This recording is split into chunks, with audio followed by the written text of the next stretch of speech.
ভাতের হাঁড়িতে মাত্র ৫ মিনিটে শীতের গরম গরম ভাপা পিঠা আজকে আমি তৈরি করে দেখাবো এই ভিডিওতে।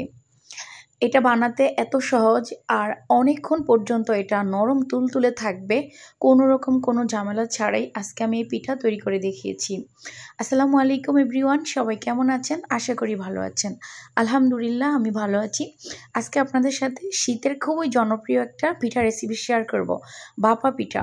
শীত কিন্তু আসছে বলে আসেই না, আমার তো আর সহ্য হচ্ছে না কখন পিঠা খাবো, তাই আজকে আমি তৈরি করে নিলাম। এই পিঠাটা দেখতে যেমন সুন্দর, খেতে কিন্তু অনেক লোভনীয়। এটা 12 ঘন্টা পর্যন্ত নরম তুলতুলে থাকবে। চলো তাহলে রেসিপি শুরু করে দিই। এখানে আমি পিঠা বানানোর জন্য নিয়েছি এই পাতিলটা।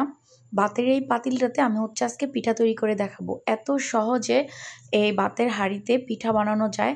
যদি আগে না দেখে থাকো তাহলে আমার এই পিঠা রেসিপিটা দেখে তোমরা অবশ্যই পিঠা বানাতে পারবে। অনেকেই বলো আমার হাতে পিঠা হয় না, পিঠা ভেঙে যায়, পিঠা ফেটে যায়, সিদ্ধ হয় না, কাঁচা থেকে যায়। আমার আজকের এই ভিডিওটা দেখলে আশা করছি আর কোনো পিঠা বানানোর ভিডিও দেখতে হবে না। আমি একদম গ্রামীণ পদ্ধতিতে মা চাচিদের হাতের পিঠা রেসিপিটা শেয়ার করেছি। তো দেখো, বাতের পাতিলের উপরে এরকম একটা ছিদ্রযুক্ত ঢাকনা, এটা আমি কিনে এনেছি। এটা 1 বছর কিনলে আপনি প্রতি বছর পিঠা বানিয়ে খেতে পারবেন যদি যত্ন করে রেখে দেন। আমার এই ছিদ্রযুক্ত ঢাকনাটার বয়স হচ্ছে 3 বছর। আমি প্রতি বছর পিঠা তৈরি করে এরপর আবার যত্ন করে রেখে দিই। এটা এভাবে করে এই যে পাতিলের উপর রেখে দিয়েছি। তারপর চারপাশে একটু ময়দা কিংবা আটা গুলে এভাবে চারপাশে লাগিয়ে দিচ্ছি। কারণ যদি অন্য কোনো সাইডে দিয়ে ভাপ সরে যায় তাহলে কিন্তু পিঠাটা হবে না। ভাপ শুধু আমাদের এই ছিদ্রযুক্ত জায়গা দিয়ে ভাপ বেরোতে হবে, তা না হলে কিন্তু পিঠাটা হবে না। আর এখানে পিঠা বানানোর জন্য আমি এরকম বাটি নিয়েছি, আর নরম সুতির কাপড় নিয়েছি, মশারি কাপড়টা নিয়েছি আর কি আমি। তো এখানে যেভাবে করে পিঠাটা আমি তৈরি করব। এখন চলো আমরা পিঠা তৈরির পাতিলটা প্রসেসিং করে একেবারে চুলায় বসিয়ে দেই। তার জন্য এখানে আমি দিয়ে দিচ্ছি পানি। পানিটা কিন্তু ভালো মতো পরিমাপ করে দিতে হবে, তা না হলে পাতিল সব পুড়ে যাবে পানি শুকিয়ে। খেয়াল রাখতে হবে পিঠা তৈরি করার সময়। তো আমি 4 গ্লাস পানি দিয়ে দিয়েছি, চুলাটার মধ্যে পাতিলটা বসিয়ে দিয়েছি। এই পর্যায়ে আমি এখানে নিয়ে নিলাম 2 কাপ পরিমাণ বাজারের কিনা শুকনো আতপ চাউলের গুঁড়ি, আর এখানে নিয়ে নিচ্ছি পরিমাণ মতো লবণ। এখন লবণ আর চাউল ভালো করে মিশিয়ে নিতে হবে, একদম সুন্দর করে মিশিয়ে নেবেন, তা না হলে এক সাইডে লবণ থেকে যাবে আর পিঠা খাওয়ার সময় মজা লাগবে না। অনেকেই বলেন বাজারের কিনা চাউলের গুঁড়ি দিয়ে পিঠা হয় না। আমার এই রেসিপি ফলো করেন, আশা করছি এই শীতের মৌসুমে আপনার আর কোনো পিঠা রেসিপির ভিডিও দেখতে হবে না। এক ভিডিও থেকে আপনি খুব সহজেই বাতের হাঁড়িতে বাজারের কিনা চাউলের গুঁড়ি দিয়ে পিঠা তৈরি করে নিতে পারবেন। পানিটা একবারে পরিমাণ মতো বুঝে শুনে দিতে হবে, তা না হলে আস্তে আস্তে দিবেন, আর আস্তে আস্তে করে এভাবে পিঠা তৈরির ব্যাটারটা তৈরি করে নেবেন। মনে রাখবেন, আপনার এই পিঠা তৈরির ব্যাটারটা যত বেশি সুন্দর হবে আপনার পিঠাটা কিন্তু তত বেশি পারফেক্ট হবে। আপনি যতই হাঁড়ি পাতিল নেন না কেন, পিঠা তৈরির এই ব্যাটারটাকে খুব সুন্দর মতো করে পিঠার জন্য উপযুক্ত করে নিতে হবে। তো আমি দেখিয়ে দিব এটাকে কিভাবে পারফেক্ট করতে হবে। তো আস্তে আস্তে করে এভাবে ডলে ডলে এটাকে সুন্দর মতো পিঠার জন্য সুন্দর একটা ব্যাটার তৈরি করে নিতে হবে। দেখেন আমি কিভাবে করে নিচ্ছি। তো আমার এই পিঠাটা খুবই পছন্দ। আমি শীত আসলে 2 থেকে 3 বারের মতো পিঠাটা তৈরি করি, খুব ভালো লাগে। ফ্যামিলিতে মানুষ কম করেই তৈরি করি, যখন আবার খেতে ইচ্ছে করে আবারও করি। তো এইভাবে করে মোট করবেন। মোট করে যদি লাড়ুর মতন হয়, নাড়ুর মতো, তাহলে বুঝতে হবে আমার পিঠার জন্য এই ব্যাটারটা পারফেক্ট। এখন চলেন আমি পিঠা তৈরির ব্যাটারটাকে সুন্দর মতো করে এটাকে আমি চেলে নিব। এরকম চালনি কিন্তু সবার বাসায় থাকে। তো আমি একটু একটু করে এখন দিব। দেখেন আমি কিভাবে করছি, আর এভাবে করে চেলে নিব। খুব সহজেই কাজটা করা যায়, 1 মিনিটের ভিতরে এই কাজটা হয়ে যায়, খুব ভালো লাগে। দেখেন আমি কিভাবে করে নিচ্ছি। আর ছেলে যদি পিঠাটা বানান, পিঠাটা খুব সুন্দর হবে, স্মুথ হবে, অনেকক্ষণ পর্যন্ত পিঠাটা নরম থাকবে, তুলতুলে থাকবে। আর এই পিঠা নরম তুলতুলে না হলে কিন্তু খেতে মজা লাগে না।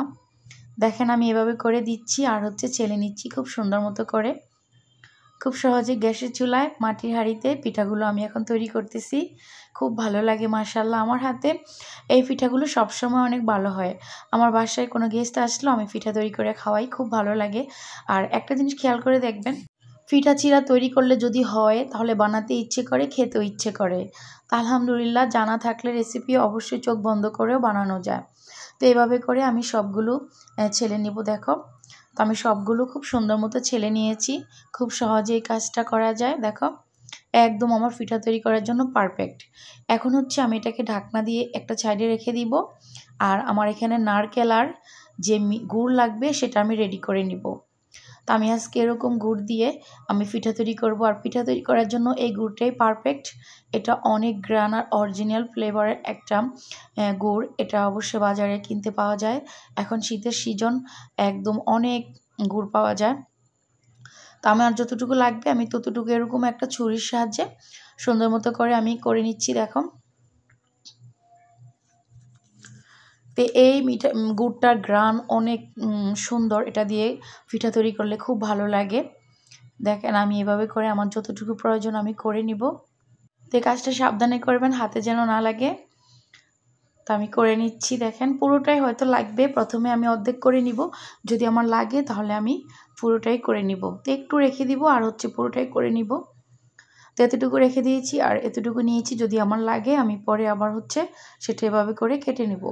তো আমার নারকেল এবং গুড় রেডি হয়ে গেছে। দেখেন, এখন হচ্ছে আমাদের পিঠা তৈরি করার পালা। আমি একটু নারকেল আর গুড় বেশি দিয়ে পিঠাটা তৈরি করব, তাহলে খেতে খুব মজা হবে। তো আমার এখন রেডি করার পালা। আর এদিক দিয়ে দেখেন, আমি পাতিলটা চুলায় আগুন ধরিয়ে দিয়েছি। আর এই পাতিলটার এই যে ছিদ্রগুলো দেখা যাচ্ছে, ঠিক এদিক দিয়ে ভাপটা উঠতে হবে। এছাড়া অন্য কোনো সাইডে যদি ভাপ উঠে পিঠাটা কিন্তু হবে না।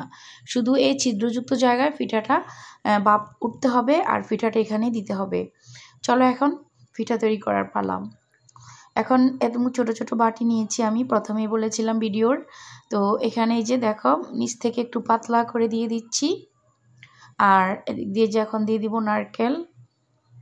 তো কে কে এই শীতে পিঠা তৈরি করে খেয়েছে অবশ্যই আমাকে কমেন্টস করে জানাবে। আমি হচ্ছে এই প্রথম এই ভাপা পিঠা খাচ্ছি। এর আগে অন্য দুধের পিঠা বানিয়েছিলাম কয়েকবারের মতো। জাস্ট এই ভাপা পিঠা প্রথমে তৈরি করতেছি। তো দিয়ে দিলাম একটু নারকেল। এখন হচ্ছে আবারও উপর দিয়ে এরকম গুঁড়িটা দিয়ে দিব। দেখো, আর দেওয়ার পরে ঠিক এভাবে করে দেওয়ার পরে আলতো হাতে 4-5টা এভাবে ছিটিয়ে দিব। বাট এখানে কোনো চাপ দেওয়া যাবে না, চাপ দিলে কিন্তু পিঠাটা ভেঙে যাবে যখন আমরা পাতিলে দিব। জাস্ট উপর থেকে এভাবে আলতো হাতে পিঠাটাকে প্রসেসিং করে নিতে হবে। তো দেখো, আমি এভাবে করে আমার সবগুলো পিঠা তৈরি করে নিব। আমি তোমাদেরকে একটা পিঠা সুন্দর মতো করে তৈরি করে দেখিয়ে দিলাম। এখন হচ্ছে জালির ভিতরে যে এভাবে উপর থেকে দিয়ে এভাবে ধরে, দেখো আমি কিভাবে করতেছি কাজটা। খুবই সহজ, যারা নতুন রাঁধুনি তারাও পারবে পিঠাটা তৈরি করতে। তো ঠিক এভাবে করে আমি সবগুলো পিঠা তৈরি করে নিব। এখন চলো, এই যে দেখো পাতিলের মুখে দিয়ে দিচ্ছি। এই তো এভাবে করে দিয়ে তোমরা চাইলে এই যে বাটিটা তুলেও নিতে পারো, আবার রেখেও দিতে পারো। আমি উঠিয়ে নিব একটু পরে, আবার হচ্ছে রেখেও দিব, দুইভাবেই বানাবো। তো এটা অনেকটা গরম হয়ে গেছে, বাট আমি এখন এই বাটিটা রেখে দিব। রেখে দিয়ে উপর থেকে ঢাকনা দিয়ে দিব। দেখো, তো ঢাকনা দিয়ে অপেক্ষা করব 2 মিনিট। 2 মিনিট লাগবে না, 1 থেকে 1.5 মিনিটের মতো অপেক্ষা করলে পিঠাটা হয়ে যাবে। এখন হচ্ছে আমি পিঠাটাকে তুলে নিব। দেখো, তো আমি ঢাকনা সরিয়ে দিয়েছিলাম। ঢাকনা সরিয়ে দেওয়ার পরে এইভাবে দেখতে হবে পিঠাটা হয়েছে কিনা। পিঠাটা সুন্দর মতো হয়ে গেছে। এখন হচ্ছে আমি পিঠাটাকে এই যে দেখো তুলে নিচ্ছি খুব সুন্দর মতো করে। তো এভাবে করে হচ্ছে আমি সবগুলো পিঠা এখন তৈরি করে নিব। তোমার সাথে থাকো, ভিডিওটি দেখতে থাকো। তো আমার আরেকটা পিঠা তৈরি হয়ে গেছে, এটা হচ্ছে আমি এখন তুলে নিব। দেখো, খুবই সুন্দর, খুব সহজেই তোমরা আজকে বাসায় তৈরি করে খেয়ে পেলো মজাদার এই ভাপা পিঠা। খুব সহজেই ভাতের হাঁড়িতে গ্যাসের চুলায় মাত্র 5 মিনিটের পিঠা। তো এভাবে করে সবগুলো পিঠা আমি এখন করে নিচ্ছি। দেখো, ফাইনালি বন্ধুরা আমার সবগুলো পিঠা হয়ে গেছে। তো আমার 2 কাপ মানে 2 বাটি গুঁড়ি দিয়ে আমার এতগুলো পিঠা হয়েছে। দেখো, আর অনেক সুন্দর হয়েছে পিঠাগুলো। এটা প্রায় 12 থেকে 13 ঘন্টার মতো একদম নরম তুলতুলে থাকবে। যদি পারো এটাকে হটপটে রেখে দিবে, তাহলে গরম গরম খেতে পারবে। তো দেখো, খুব সুন্দর পিঠাগুলো হয়েছে। আমি তোমাদেরকে একটা মাঝখান থেকে ভেঙে দেখাচ্ছি কতটা সুন্দর হয়েছে, কতটা পারফেক্ট হয়েছে। দেখো, মাশাআল্লাহ, দেখতে কতটা সুন্দর লাগতেছে। তো তোমরা এই ভিডিওটা দেখলে আশা করছি আর কোনো ভিডিও তোমাদের দেখতে হবে না। এই ভিডিওটা ফলো করে তোমরা পিঠা তৈরি করে নিতে পারবে। দেখো ভিতর থেকে নারকেল আর গুড় খুব সুন্দর মতো করে মিশে গেছে, মাশাআল্লাহ। তো ভিডিওটা যদি ভালো লাগে অবশ্যই ভিডিওটা শেয়ার করে দিও সবাই। আর তোমরা এভাবে পিঠা বানিয়ে খেয়েও কয় মিনিটের পিঠা হয়েছে অবশ্যই কমেন্টস করে জানাবে। আর আমার ভিডিওতে সবাই একটা লাইক আর সুন্দর একটা কমেন্টস করবে। সবার কাছে অনুরোধ থাকবে, তোমাদের জন্য কষ্ট করে ভিডিওটা করলাম। দেখো কতটা সুন্দর হয়েছে। ভিডিওটা আত্মীয়-স্বজন ফ্রেন্ড সার্কেলদের মাঝে শেয়ার করে দিবে, তারা যেন খুব অল্প সময়ে মজাদার পিঠা তৈরি করে খেতে পারে। আর তোমরাও বাসায় তৈরি করে খেয়ে আমাকে কমেন্টস করে জানাবে। যারা এখনও পর্যন্ত আমার চ্যানেলটি সাবস্ক্রাইব করে নাই, প্লিজ আমার চ্যানেলটি সাবস্ক্রাইব করার অনুরোধ থাকবে। আজকের মতো বিদায় নিলাম, দেখা হবে অন্য কোনো সুন্দর একটা কুকিং ব্লগ ভিডিওতে। সে পর্যন্ত সবাই ভালো থাকবে, সুস্থ থাকবে। আল্লাহ হাফেজ।